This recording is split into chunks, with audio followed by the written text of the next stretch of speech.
are one.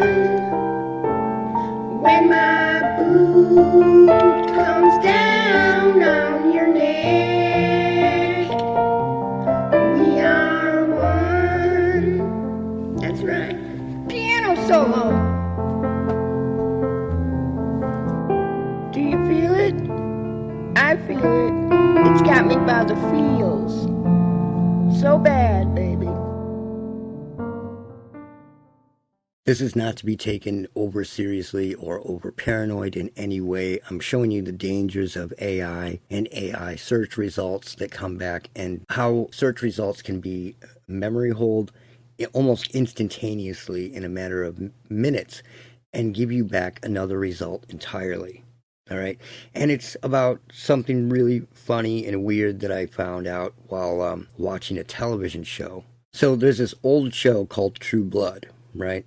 And I didn't watch it, but it came out in like 2008 and went on to 2014. And I was watching it because somebody else was watching it, right? And this character, Sookie, right here, the blonde, it takes place in Louisiana. And here's this blonde girl who isn't a vampire, but her name is Sookie. The whole show completely and totally stereotypes the South like big time. Like big time. Every stereotype they could do, except for her name. And that caught my ear and my eye. And it's odd because she can also read minds. She can actually read the subvocal speech of people. First, just let me have just one beer tonight, Jesus. One beer, that's all I need. And if you just give me the strength to say no to beer number 2, then I swear. Shit in your face without a second thought. No, sir, don't you dare gripe about me. It's an unusual name, Sookie. Is it short for something else? Nope. So, seriously, but half joking, because Hollywood does this with metaphors all the time. I was like, you know what? I bet Sookie, the name, is a project name for, sensor technology that can do things like read subvocal speech through the air. Stuff like that. That's what DARPA's into. Nothing is beyond our reach. That's what it's all about. And I was, half joking, but matter of fact, it's just what they do half the time, right? And then they write a story around it. So I decided to look it up. I put in Sookie, her name, and DARPA next to it. It's the first thing that I thought of. Sookie, DARPA. So the first response I get, DARPA Sookie is a program name related to the Defense Advanced Research Projects Agency.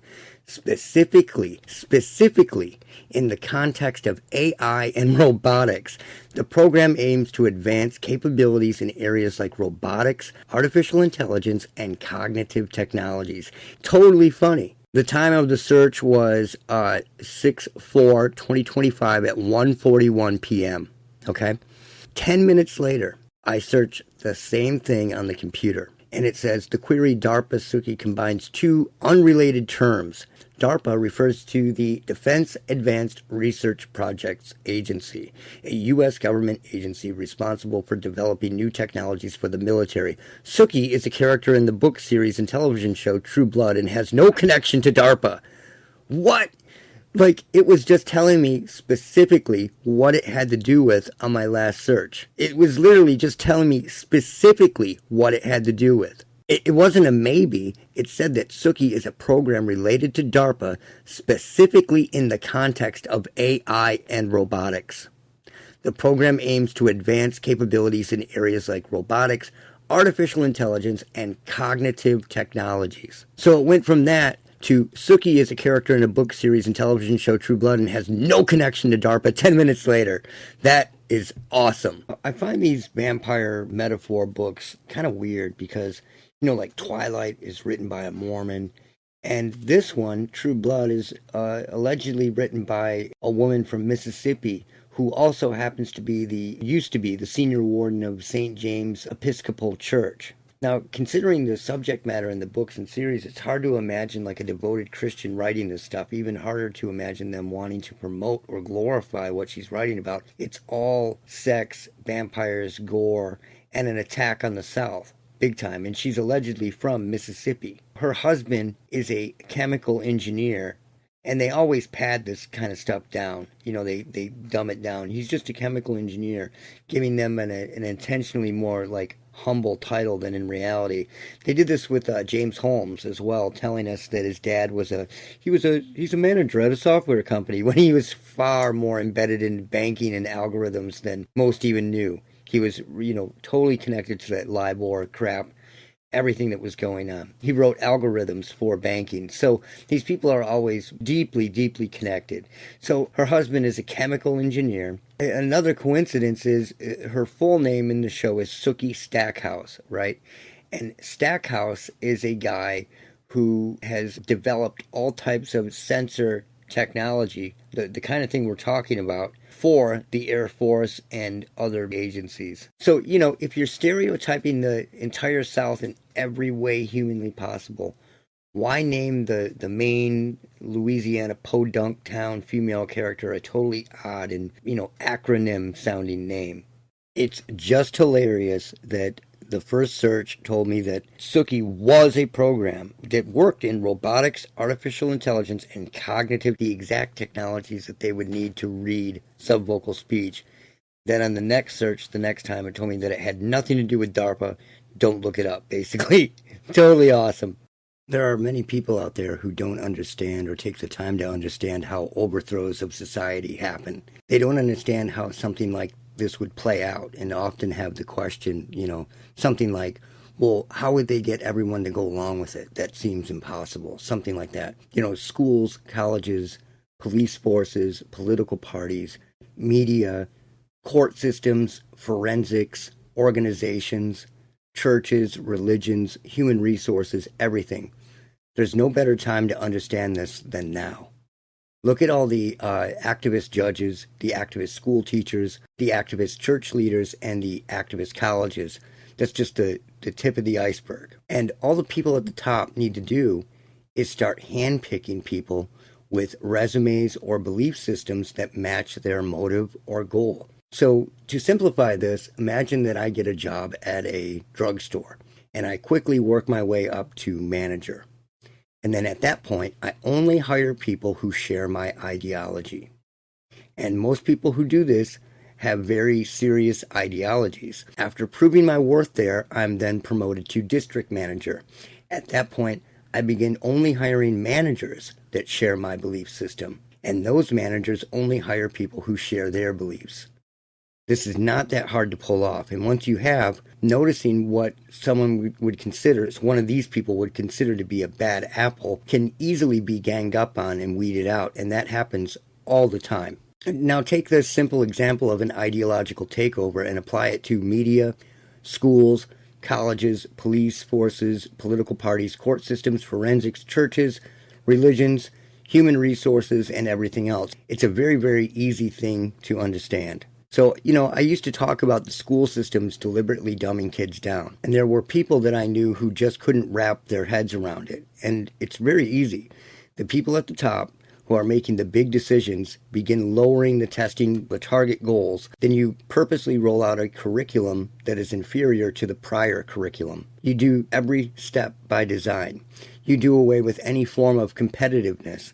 And the most important ingredient is using a political or social reason for all these allegedly good changes, right?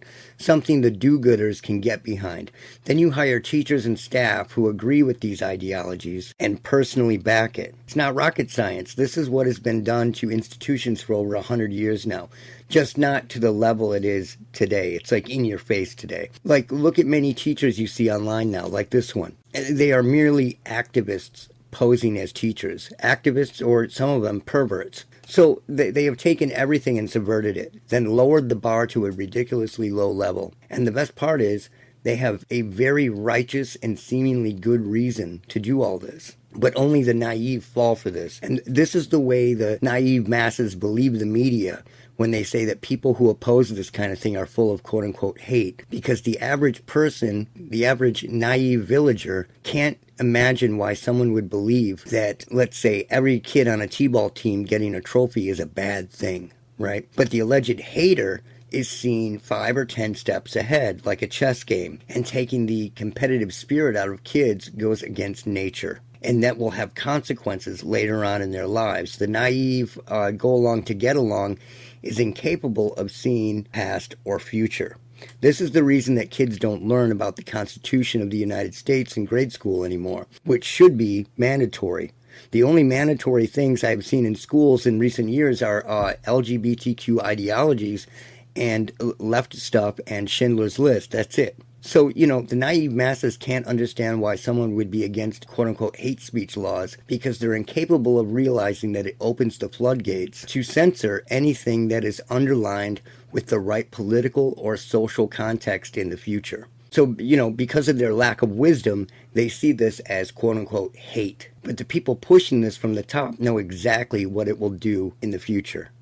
It's a game of politicizing minions with misinformation and counting on the fact that these people rarely ever see the big picture. Stopping quote-unquote hate usually means expelling values that you disagree with. And remember this, anything that you help stomp out that you disapprove of will add to the weight of the boot.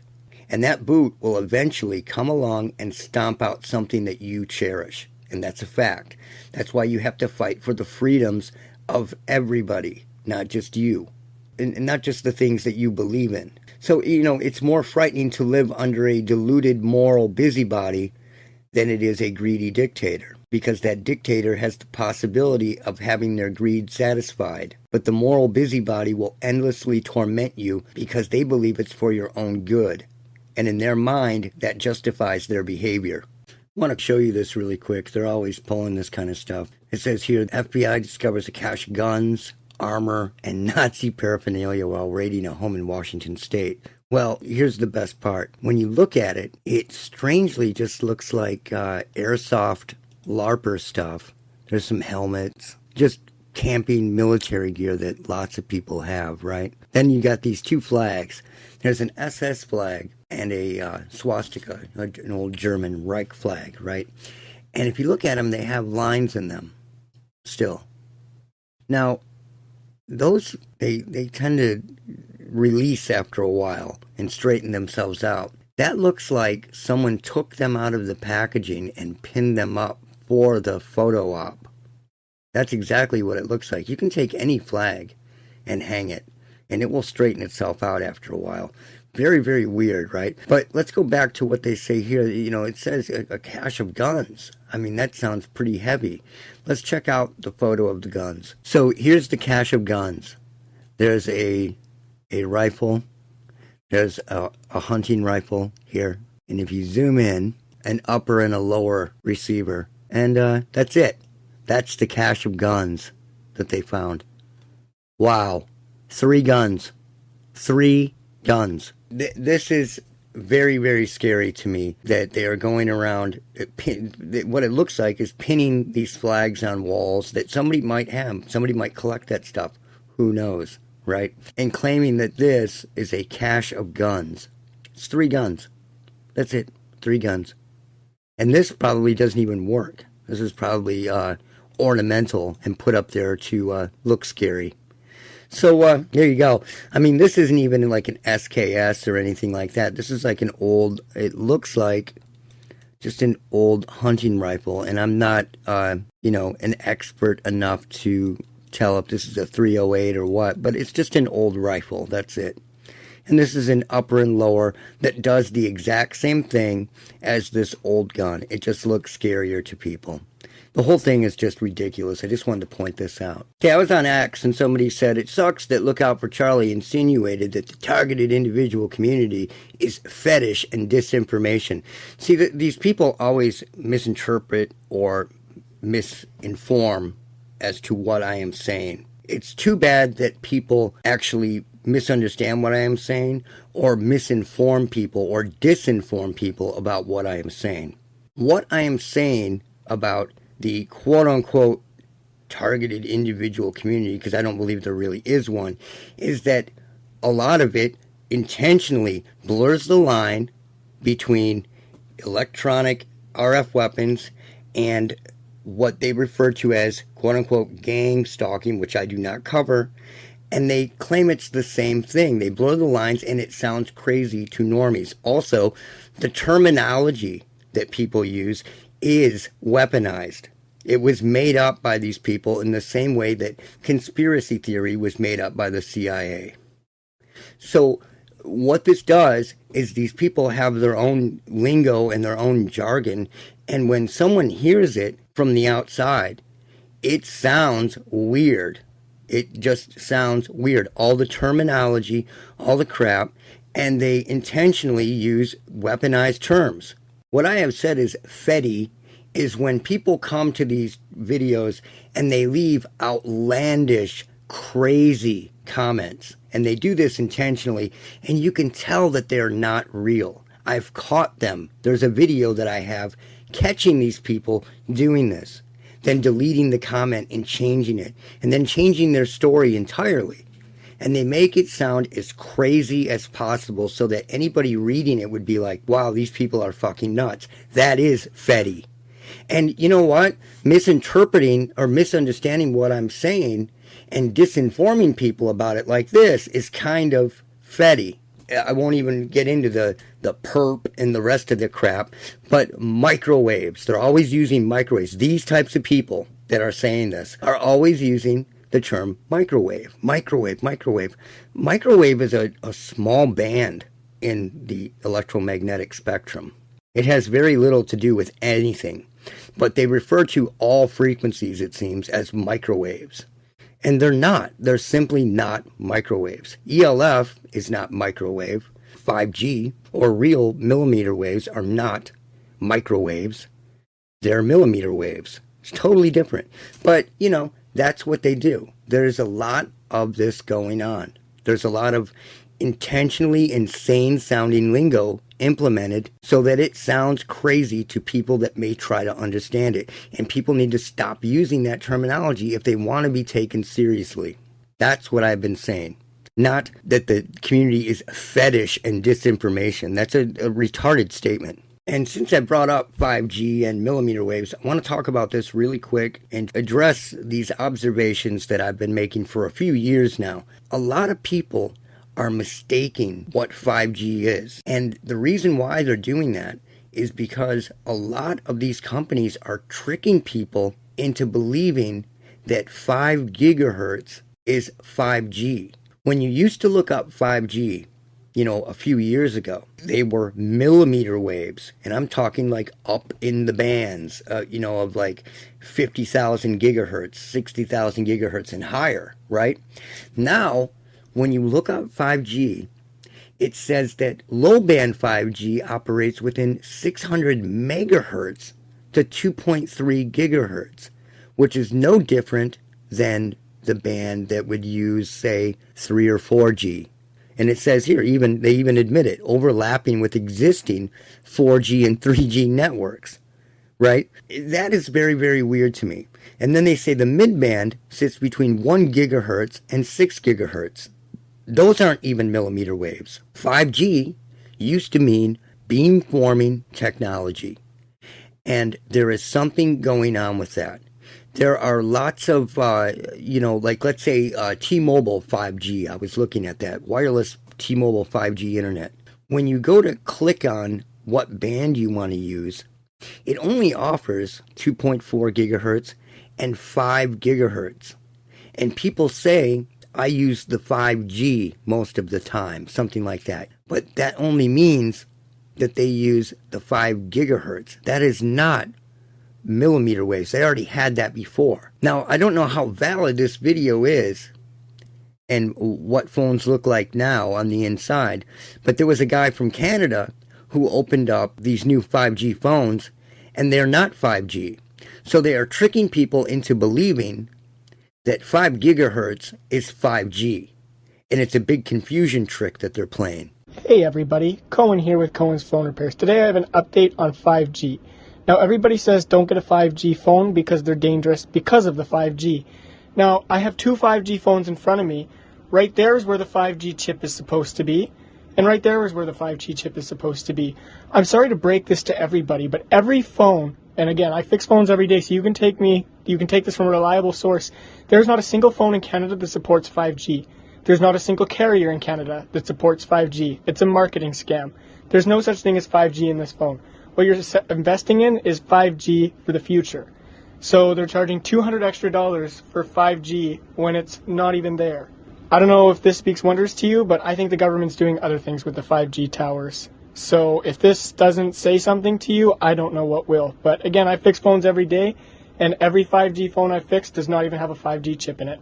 And right there is where it's supposed to go. Now, active denial is 5G, millimeter waves. And that's a weaponized system that uses radio frequency. It can make you feel like you're burning up to all different types of things. It's allegedly for quote-unquote crowd control, right? And the waves are at 95 gigahertz. So that proves to you that they are intentionally confusing people, average people. They're tripping them up and making them believe that 5 gigahertz is 5G. 5G is supposed to be beam-forming technology because they are millimeter waves, right? You cannot form a beam with 2.4 gigahertz or, 800 megahertz or 5 gigahertz, whatever they're saying. You cannot form a beam with it. People are being fooled by this. And what is this doing? People are using basically 3 and 4G, 3 and 4G technology, old radio waves, believing that they're on a 5G network.